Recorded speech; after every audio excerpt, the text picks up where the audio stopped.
Thank you all for joining us this afternoon. Let me start by saying this.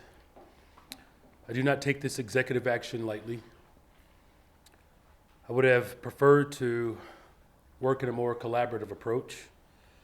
I would have preferred to do the work with our allies in City Council to pass legislation ultimately. And we were doing that. We were doing just that. But some of the leaders who we are working with are standing behind me today. But unfortunately, we do not have the luxury of time. We have received credible reports that we have days, not weeks, before our city sees some type of militarized activity by the federal government. It is unclear at this time what that will look like exactly. We may see militarized immigration enforcement. We may also see National Guard troops. We may even see active duty military and armed vehicles in our streets. We have not called for this. Our people have not asked for this. But nevertheless, we find ourselves having to respond to this. Let me be absolutely clear.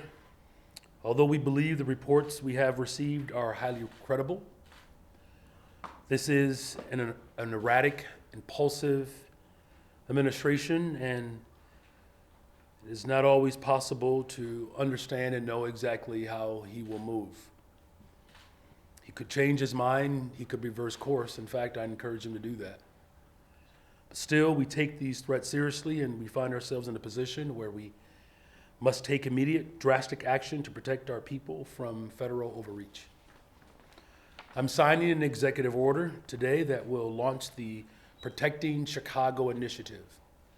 This is a project that builds on the months of preparation that we have done, that has led up to this very moment. Protecting Chicago will ensure that every Chicagoan knows their rights, that every single family is prepared, and every part of city government is directed to protect the people of Chicago from federal action. This sweeping executive order directs our Department of Law to pursue any and every legal mechanism to hold this administration accountable for violating the rights of Chicagoans. This order affirms that the Chicago Police Department will not collaborate with military personnel on police patrols or civil immigration enforcement.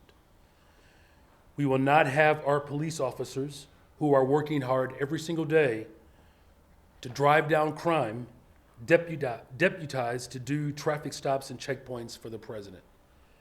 This order affirms the CPD officers will be directed to wear CPD uniforms and refrain from wearing masks so that residents can clearly distinguish them from federal agents. And finally, as I said, it establishes the Protecting Chicago Initiative, the most sweeping campaign of any city in the country to protect ourselves from the threats and actions of this out-of-control administration. We will protect our Constitution, we will protect our city, and we will protect our people. We do not want to see tanks in our streets. We do not want to see families ripped apart. We do not want grandmothers thrown into the back of unmarked vans. We don't want to see homeless Chicagoans harassed or disappeared by federal agents. We don't want to see Chicagoans arrested for sitting on their porch. That's not who we are as a city, and that's not who we are as a nation.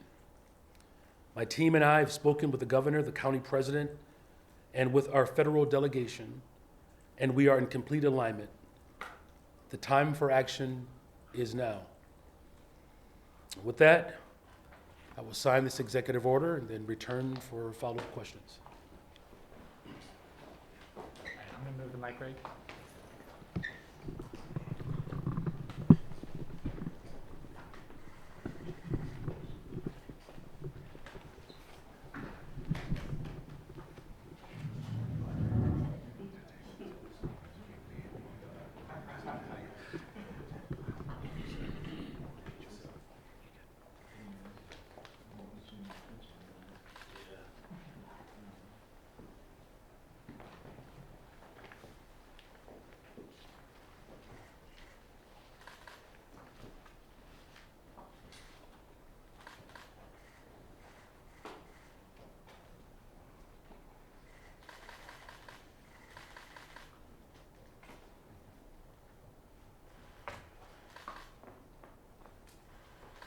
Rashawn? Yeah, and hold it up. Rashawn, on you. Get as close as we can on the side over there, please. Everybody over there, just tighten up. You know, on that side. Everybody right up here, 1, 2, 3. Okay.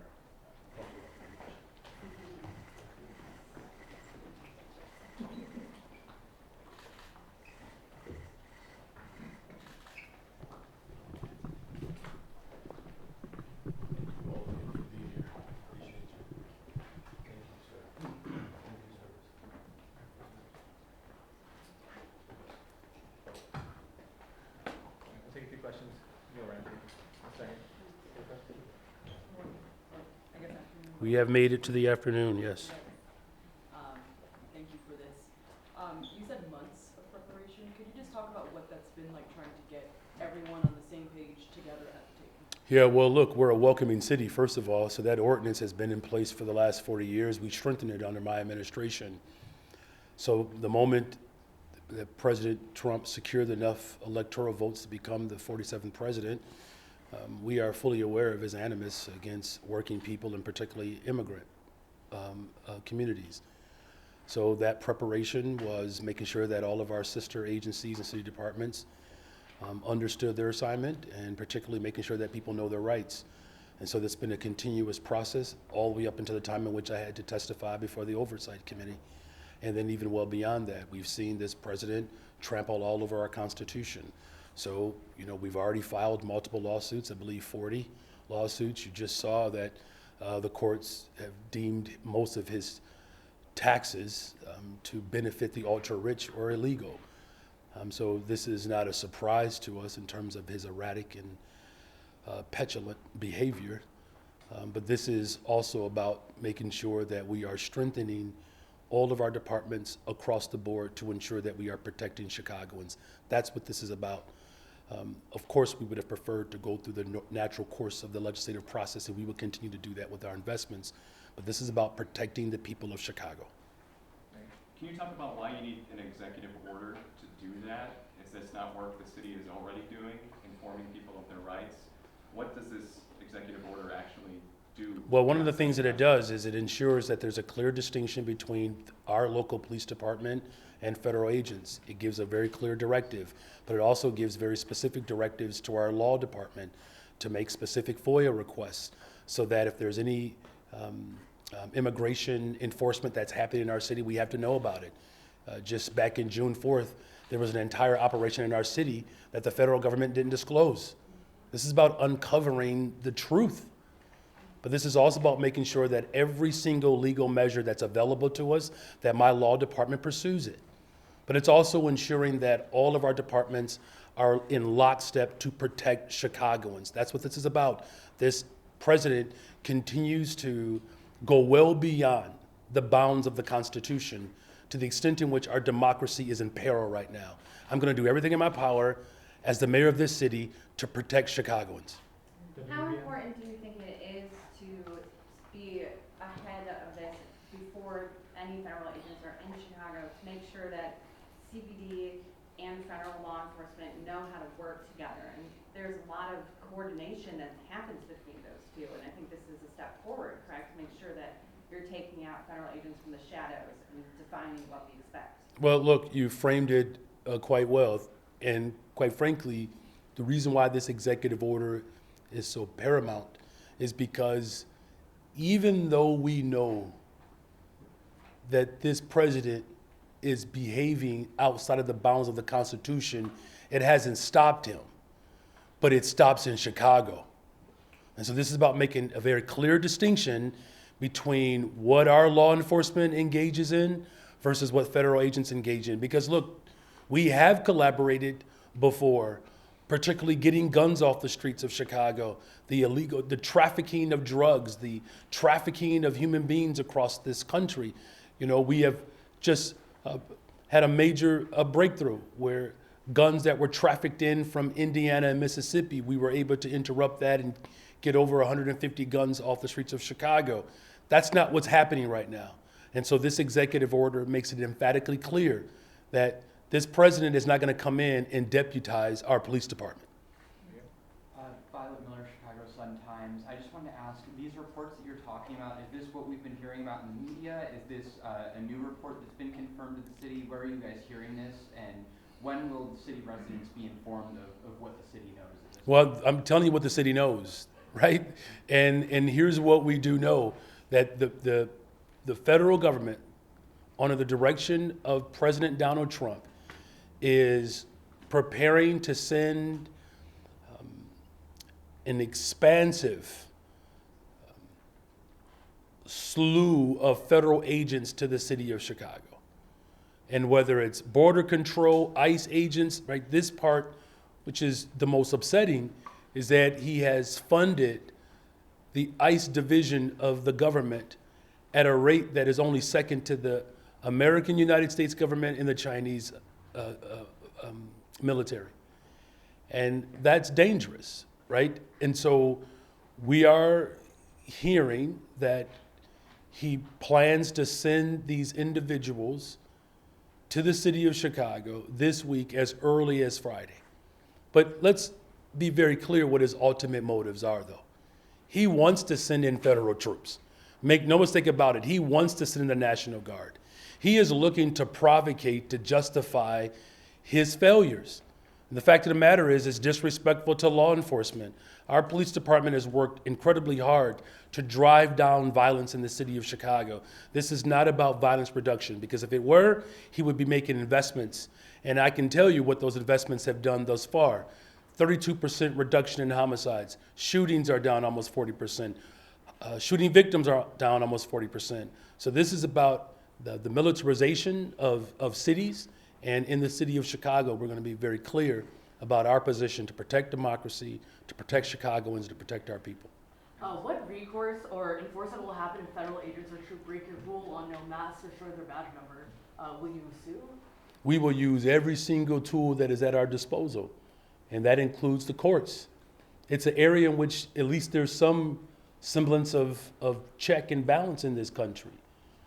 Look, he's tried to sue cities like mine, and he lost, particularly around trying to withhold federal dollars because we are a welcoming city.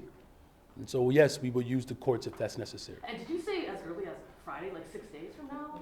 Yes, these are a matter of days. We don't have weeks we're talking about days. And so this is about making sure that we are prepared, that there's a real clear guidance, and that there are absolute directives coming from my office to all of our city departments and sister agencies and to all of Chicagoans of how we can stand up against this tyranny. Yes, Mayor, the credible reports that your administration is getting, does that include any specific details as to how many federal agents, how many troops, how many armored vehicles? What is like the blueprint? Are they going to have checkpoints, or how's that going to look like? Well, we don't have those specifics, but what we can go off of what he has done in Los Angeles. And I've been in conversation with Mayor Bass. That's the benefit of this particular moment, that we have been in communications with mayors across this country, sharing what their experiences have been. And so what his ultimate desire is to come into our city, to break the Constitution, and to break our democracy, and to break our city. And Chicago is going to remain firm in our position. We're going to be prepared for anything and everything.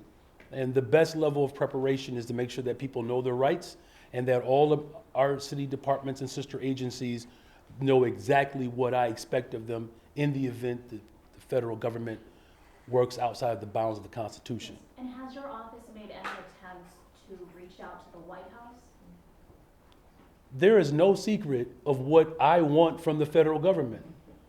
There's no secret. In fact, he ignores it. $800 million that he took from cities like Chicago for violence prevention. What a slap in the face to the people who serve this city, to try to override local authority. We've said, fund our education system, invest in affordable housing, ensure that we are collaborating to get guns off the streets of Chicago. We're stopping guns being trafficked in from states that voted for him. And so now we do all of this hard work, this group assignment in the city of Chicago, and he wants to come at the end of the year before the assignment is due to try to put his name on the paper. He is reckless and out of control. He is the biggest threat to our democracy than we've experienced in the history of our country. Last question. Mayor, your executive order's already been breached with mixed reaction. He's not here. Alderman Ray Lopez tweeting out early this morning, an order not worth the paper it's printed on. In reality, how effective do you think this order is going to be? Because these are federal agents we're talking about. They're taking orders from the federal government, not from the city of Chicago. Yeah, and I don't take orders from the federal government. Thank you all very much.